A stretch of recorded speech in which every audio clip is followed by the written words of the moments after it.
মানে গাইজ সকলোৱে গম পাইছে যে মই গৈ আছোঁ আসাম মাজুলীৰ পৰা কেদাৰনাথৰ অভিমুখে। সেয়েহে যোৱাকালি কৈছিলোঁ যে শৰ্মা ভাই ঘৰত যোৱাকালি ৰাতিটোত থাকিলোঁ আৰু আজি ওলাই দিম বুলি ভাবিছোঁ। সেয়েহে চাইকেলখন দেখিছে আৰু ইফালে বেগটো তাতে থৈ দিছোঁ। ইফালে গা পা ধুই ধুনীয়াকৈ ওলাই ল'লোঁ আৰু শৰ্মা ভাই যোৱাকালি ৰাতি মানে ফাংচন চালাগে, সেয়েহে শুই আছে, তাক উঠাই আহি লওঁগে। শৰ্মা ভাই কি হ'ল, টোপনি নেকি? টোপনি ভগা নাইকিয়া কি হৈছে মানে? ফাংচনৰ টোপনি। ইফালে যোৱাকালি আমাৰ শৰ্মা ভাই ফাংচন চালে, সেয়েহে টোপনি।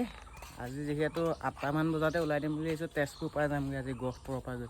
সেয়েহে চাই থাকিব আৰু কমেণ্টত হৰ হৰ মহাদেৱ বুলি লিখিবলৈ নাপাহৰিব।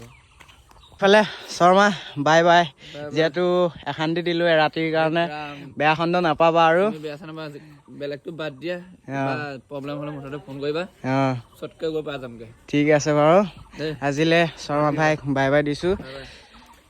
ইফালে চাইকেলখন এইখন। ইফালে শৰ্মা ভাইহঁতৰ ঘৰৰ পৰা ওলাই দিলোঁ। আজি ৰাইডটো আৰম্ভ হৈছে। এইহে শৰ্মা ভাইহঁতৰ পদূলি।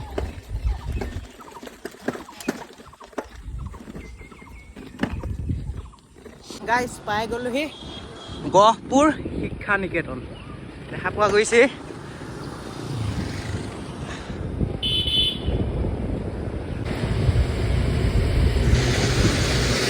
পাই গ'লেহি গহপুৰ মেইন টাউন। ইফালে দেখা পোৱা গৈছে আই লাভ গহপুৰ। আৰু মানে গাইজ এইবিলাক কি নিছে বাৰু কমেণ্ট এটা কৰি জনাই দিয়কচোন, কিমান নিছে দেখিছ না। এইফালে লাইন চিগাই নাই, কি নিশ্চয় ধৰিবই পৰা নাই। শৌচালয় ফিটিং কৰি থোৱা আছে। আৰু গাইজ ইফালে মন্দিৰ ভাগ দেখিছেনে, কি সুন্দৰ লাগিছে, ধুনীয়াকৈ জিলিকি আছে যে, ৰাস্তাই বনাই দিছে মজা। মানে গাইজ ৰাতিপুৱা প্ৰায় 8টামান বজাতে ওলালোঁ, সেয়েহে বহুত ভোক লাগিলে হোটেল এখনত সোমাইছোঁ। ভাত বনাই আছে, টাইমটো দেখা পোৱা গৈছে প্ৰায় 10:30 বাজিবই হৈছে। সেয়ে কিবা এটা খাই লওঁ আৰু ভাত চাত। আৰু এইফালে ভাত ধুনীয়াকৈ আনি দিলে, খাই লওঁ আৰু ইফালে ভাতটো খাই ওলাই দিলোঁ। দেখিছেনে ভিউ। গাইজ আহি থাকোঁতে মানে চিমকৈ ৰিমকৈ বৰষুণ দিলে, সেয়েহে বাছ ষ্টেণ্ডতে বহি আছোঁ। এতিয়া চাইকেলখন ভিতৰত সোমোৱাই দিলোঁ আৰু বেগটো দেখিছে না, বতৰ কি হ'ব, গা অলপ চলপ তিতিলে এখন দেখিছে নাই। মানে গাইজ বৰষুণ যাক অলপ অলপ ৰখিছে, চিমচিমনটো কমিছে, সেয়েহে বাছ ষ্টেণ্ডৰ পৰা ওলাই দিওঁ আৰু চাইকেলখন এখন লৈ থাকোঁ আৰু।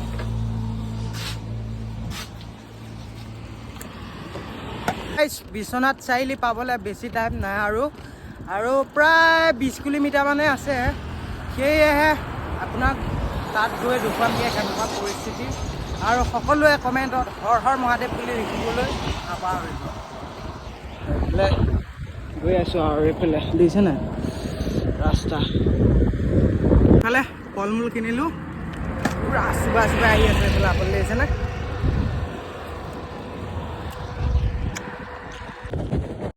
গাইজ যিহেতু সকলোৱে গম পাইছে যে মই গৈ আছোঁ আসাম মাজুলীৰ পৰা কেদাৰনাথৰ অভিমুখে, সেয়েহে আজি মোৰ 2 নম্বৰটো দিনাখন মই পালোঁহি আমাৰ যিহেতু বাইদেউ হোটেলত। ইফালে আমাৰ চাইকেলখন মোৰ এইখন ইয়াতে থলোঁ, বাইদেউ হোটেলখন এইখন। যিহেতু বাইদেউজনী বহুত ভাল, আৰু এবাৰ শিৱসাগৰ ৰাইড কৰোঁতেও ৰুম ফ্ৰীকৈ দিছিল, এইবাৰো ৰুম ফ্ৰীকৈ দি দিছে। সেয়েহে বাইদেউলৈ অশেষ ধন্যবাদ জ্ঞাপন কৰিলোঁ। আৰু বাইদেউৰ কাৰণে সকলোৱে হৰ হৰ মহাদেৱ বুলি লিখি কমেণ্ট এটা কৰি জনাই দিব। আৰু ইফালে চাইকেলখন মানে ইয়াতে পাৰ্কিং লগাই দিওঁ বিন্দাছ। ইয়াতে লগাই দিছোঁ আৰু হৰ হৰ মহাদেৱ। আৰু যিহেতু ব্লগটো ইমানলৈকে আছিলে, এতিয়া মই বৰ্তমান আছোঁ বিশ্বনাথ চাৰিআলি আমাৰ বাইদেউ হোটেলত। যিহেতু বাইদেউৰ ৰুম এটা ফ্ৰীকৈ দি দিছে, সেয়েহে গা পাটো ধুই ফ্ৰেছ হৈ মেলি পূৰা কাপোৰ চাপোৰ চেঞ্জ কৰি পিনি এতিয়া বিচনাতে বহিছোঁ। অকণমান কঁকাল চকাল বিষাই গৈছেগৈ, সেয়েহে বহি দিছোঁ অলপ। আজি ব্লগটো ইমানেই আছিল। চাই কেনেকুৱা লাগিলে কমেণ্ট এটা কৰি জনাই দিব, আৰু পাৰিলে কমেণ্টত হৰ হৰ মহাদেৱ বুলিও লিখি দিব চেষ্টা কৰোঁ। আজিলৈ বাই বাই।